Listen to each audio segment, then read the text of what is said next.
philosophy. Now that I have your attention, today I will be doing my philosophy video on Plato's work, The Republic, specifically Book 1. And now we're just going to get into the real juicy bit here. We're just going to go dive in. So, in this book, we have Socrates, who is the main character, and is actually the main character of most of Plato's work. Here, he's having some discussions with other philosophers and people who like philosophy. Just one big group, basically. And it's interesting because at first, the discussion in the writing was about wisdom and age, kind of how if they go in part, and how your life would be when you grow older. And that was great. I liked that part.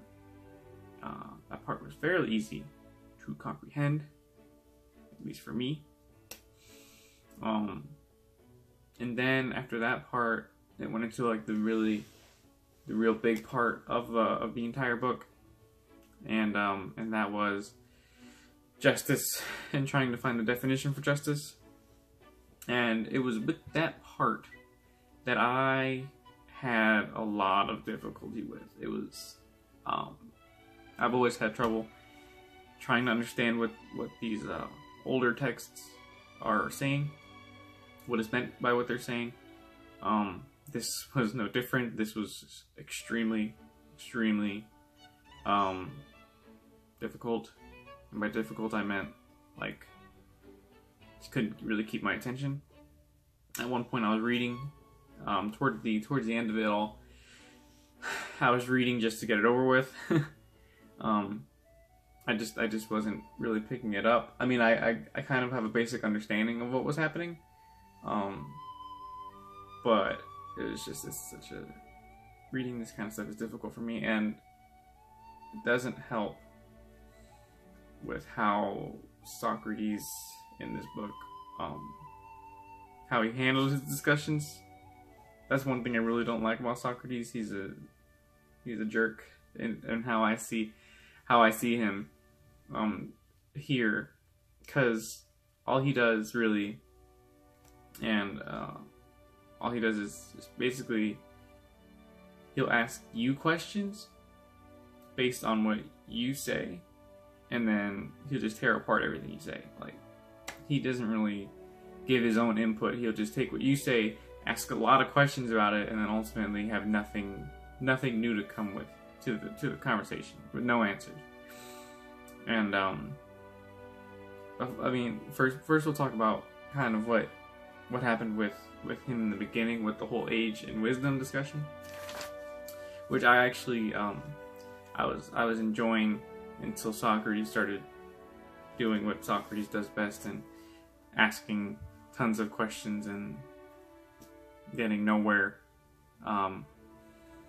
So one thing that Socrates did say, though, that I liked, was that older men tend to have more wisdom on life. And I find that to be true because, I mean, most of the time it's true.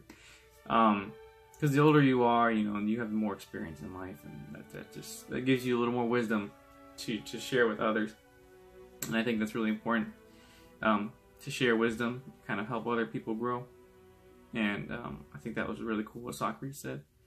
And as they were talking about him and Cephalus was the older gentleman in this conversation who had invited Socrates to his little discussion hall.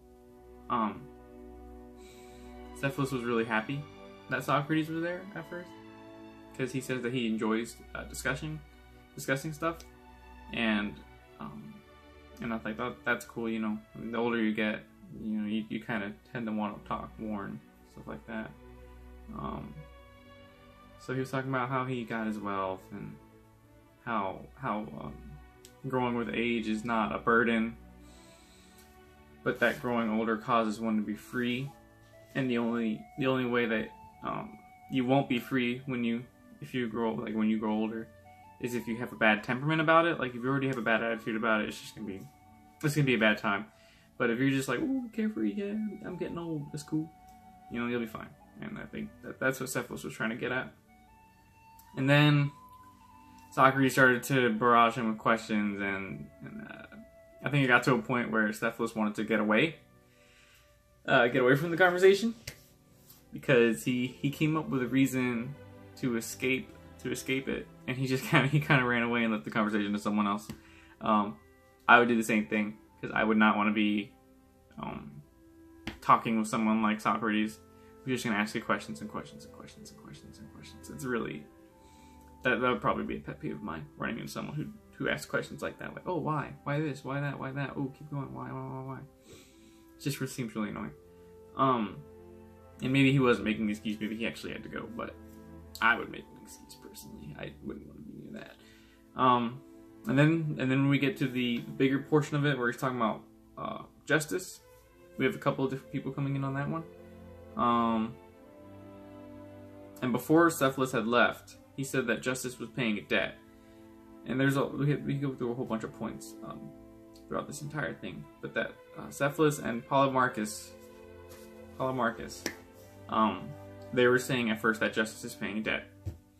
That's fine, you know, that's what they're saying. But then, Socrates, it's like, no, we're gonna go beyond that. We're gonna like just tear apart everything. I'm just gonna ask you a whole bunch of questions, and then here we go, and then bam, more questions come. Cephalus obviously left, leaving Polemarchus and everyone else in the discussion hall to Socrates. Eventually, one person gets pretty fed up with Socrates and all his questions. And that man is, I'm gonna butcher his name, Thrasymachus. We're going with Thrasymachus. That's how you say his name. That's how we're doing it. He gets fed up. He actually calls out Socrates on the whole questions thing. Like, he gets up and he's like, you just ask all these questions. He doesn't really choke him, but he's kind of very he's furious. And you know, Socrates caught off guard, and then they enter discussion. Thrasymachus thinks that justice is in the hands of the strong, so that, you know, the strong make what justice is, and I kind of agree with that. You know, like governments, they set up laws and rules. It's really up to them how they see what justice is. I think everyone has their own view of justice, but when it comes to having to follow justice, I think it's in the hands of people who are stronger, such as the government and stuff like that. However, Socrates is not pleased with this. Not pleased with this answer. So he continues to ask questions. Shocking. So he's asking questions, and it goes on and on and on. Eventually, he kind of makes a fool out of Thrasymachus, unfairly, I might add. It wasn't cool of him to do that, and so he kind of embarrasses him. And I think that's sad, because Thrasymachus was only pointing out what Socrates was doing, and then all of a sudden everyone's against him. It's unfortunate. And then even at the end, once the conversation is over, and Thrasymachus kind of steps down, Socrates still doesn't have an answer. He doesn't have an answer or definition of what's justice. And it's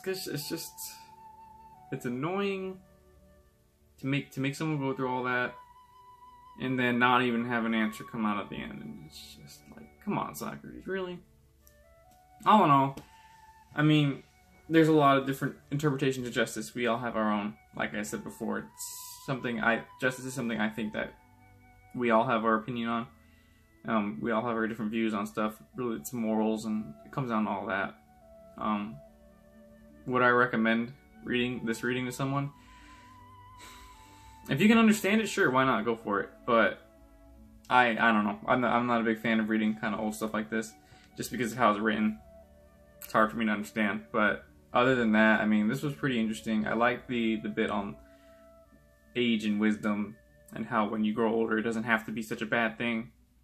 It can be a good thing if you're carefree about it. The whole justice conversation was kind of annoying, because Socrates and his constant questions. But other than that, it was alright. Just had trouble understanding. And that's basically it. I mean, I don't know what else to say. I know that at the end here, Socrates said something at the end. Let's see. It was really important. I think he said it before. Was that he knew nothing at all. That's just that's important because I mean, really, what do we know? Nothing. Anyway, that's it. That's my video on philosophy. Hope you enjoyed. Give me a good grade, please, and have a good one. All right.